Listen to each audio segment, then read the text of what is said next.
40 years ago, Manchester United stepped out for their first great European night. Matt Busby had dragged English football into a new era, the start of an incredible journey of first tragedy and finally triumph. Liverpool began their own adventure. The club created by Bill Shankly became the giants of Europe under Bob Paisley. A decade of glory brought pride to the city, tarnished by disaster. This is history told by those who made it and those who saw the Reds in Europe.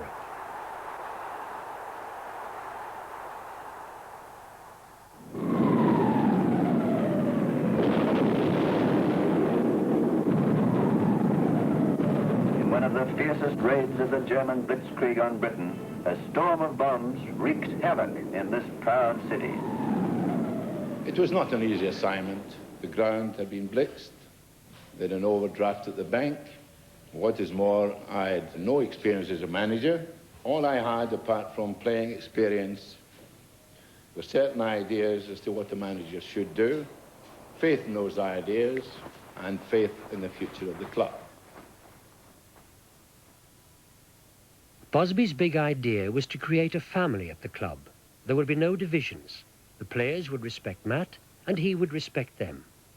It would begin young. Ronnie Cope was a schoolboy international.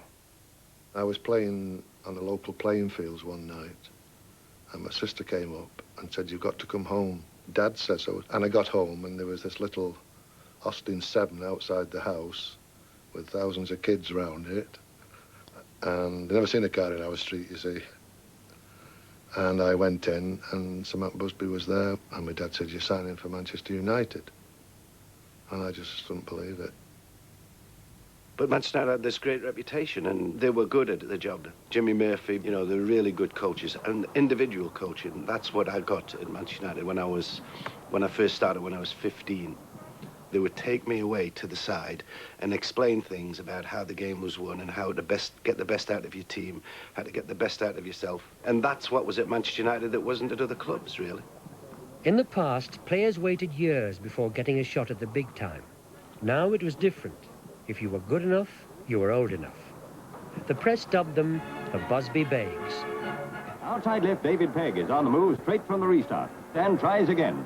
Over to Bobby Charlton, who slams it home. Duncan Edwards cuts through the defence line like a knife through butter. He centres, it bounces off Taylor, and Whelan makes sure. Manchester's Violet goes through, and it's a goal. Jones gives Carmelo a bump. But the Babes are quite unruffled. Eddie Coleman tries to start a Manchester attack. Manchester fans are wild with joy, but there's more to come. Times were hard and harsh, and going to watch Manchester United was like a freedom. You know, it got you away from the toils and the torments. I mean, we was living in Colliers in old decrepit houses that was full of rats and everything, honestly. And it should have been demolished years and years ago. And our fathers went to fight in the war, and he was told that there was a better life for them afterwards. There was no better life for us at all. So you were still living in those times. And then going to watch Manchester United was absolutely... It took you away, you forgot all your problems, all your troubles and everything. Manchester United, a bunch of bouncing Busby Babes, they deserve to be united. If ever they're playing in your town, you must get to that football ground. Take a lesson, come to see football taught by Matt Busby and Manchester. Manchester United, a bunch of bouncing Busby Babes, they deserve to be united. On the pitch, they were a sensation. But off it, the players enjoyed the lives of any young single lads. In the 50s, players were not well paid, so most of them lived together in club lodgings. I think there were about 5 lived with Mrs. Watson, like a big family. I mean, newspapers took photographs of them washing up, and we used to laugh about it, because none of them had ever washed the pot or taken the tea towel or anything like that. It was just that they'd put them in their hand to take photographs. Every young kid at that time wanted to look like David Pegg. He was like a Tony Curtis type. You know, Tony Curtis was a big film star in the day, a lovely looking fella. Everyone used to say, oh, I'm going to get a Tony Curtis haircut. Well, they used to say when you go into barbers, can you have a David Pegg haircut, like, you know what I mean? They all had Vauxhall Victors that looked very much like American cars. And our Dave had a powder blue one, and Tommy had a dark blue one, and I think Bobby's was a red one. And they all used to come home individually in the 3 cars and park them in our street. And so we were magnificent having 3 cars around. Everybody was really jealous, you know.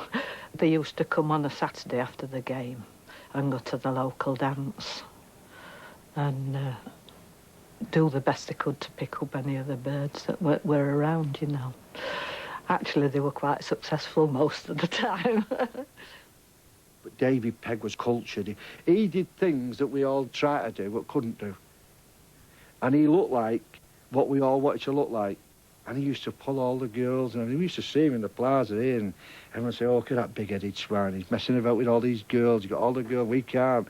We had to just get whatever we could, you know what I mean? It was things like that. Marvellous, honestly.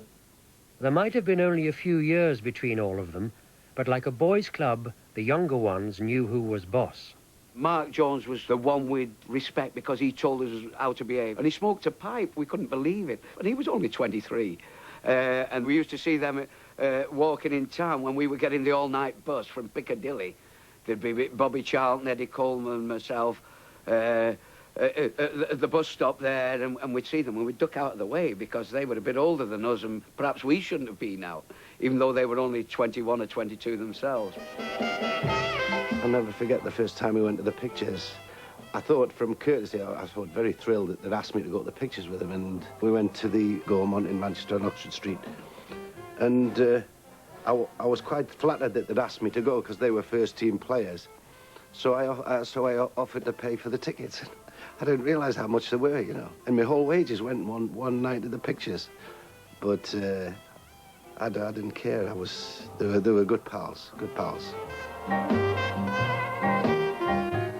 The inspiration of assistant Jimmy Murphy and Matt's faith in his young players brought immediate success. They won the league in 1956 with a team whose average age was just 22. But Busby had set his sights on a greater goal, Europe.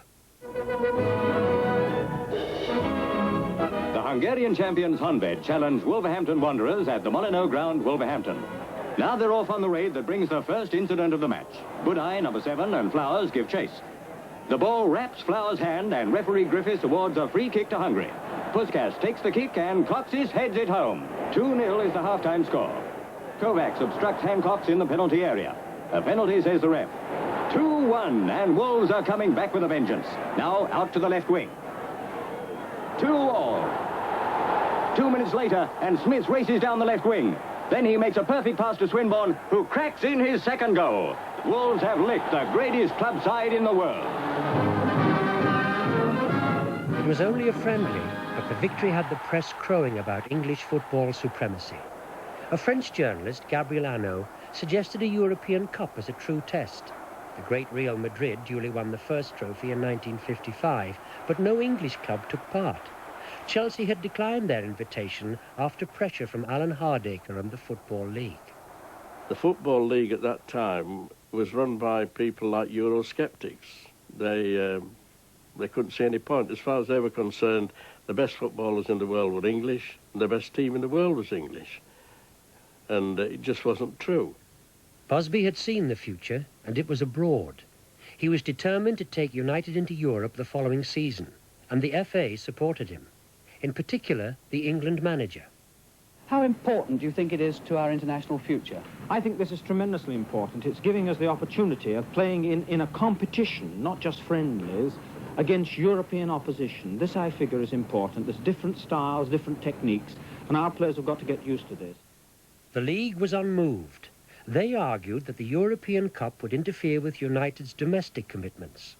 Secretary Fred Howarth wrote to the club stating that participation is not in the best interests of the league as a whole, and demanding that you reconsider your decision to participate in the light of its possible effect on attendances. It was unthinkable to defy such demands, but that's exactly what Busby did. He wanted Manchester United to become England's Real Madrid, and that was his dream. He saw Real Madrid as a great side. He often talked about the great players there, and he felt that an English club should be in Europe, and the Football League didn't want that to happen, and he went against them and said, well, punish us if you will, and went in.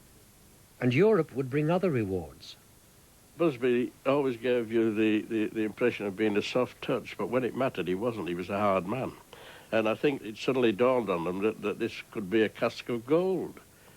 Not only were you learning new things, but you were creating a new conception of the game, and your club was also getting more money out of it. The youth team had been abroad before, but to supporters it was another world. An holiday was a day out at Blackpool or going Queen's Park with a bottle of water and a jam butter. You couldn't afford holidays. And continental holidays, Christ above, that was never even, you never even thought of it. That was like a million miles away. Europe was different. And it was an adventure. It was a national thing. It wasn't just the club, you know. It was sort of representing the country. It was just paradise, it was. The idea of being able to see other famous cities and to be covered in football, which I love, you couldn't ask for a better job than that. And the difference in reporting soccer then as now is that we went as the eyes and ears of the people who were not there. Well, you'd get this report on, and a fella would come on and you'd hear it, you know, doing the hello, and Manchester United are doing the, you know, and you could be even in the picture house, all right, and it'd flash up on the screen. We had a local cinema called the Don, and yeah, it was great to see them in massive size playing. Yeah, and everybody that knew us, of course, used to say we saw your Dave in the news and that sort of thing. Yeah, it was lovely. 10-minute pathing newsreel used to give you something like 2 minutes, of which 1 minute was showing you the crowd, waving rattles and doing mysterious things like eating pizza, which was a product that wasn't in this country. You know, there was nothing that was foreign in this country in those days. No, so you didn't see the game. You saw the goals. It's a goal! The wise, they'd be watching these love stories on the films, where you'd get this report on. United got beat 5-3 and go, oh, and they'd say, come on, we're going home now, because they were so disappointed that United had got beat.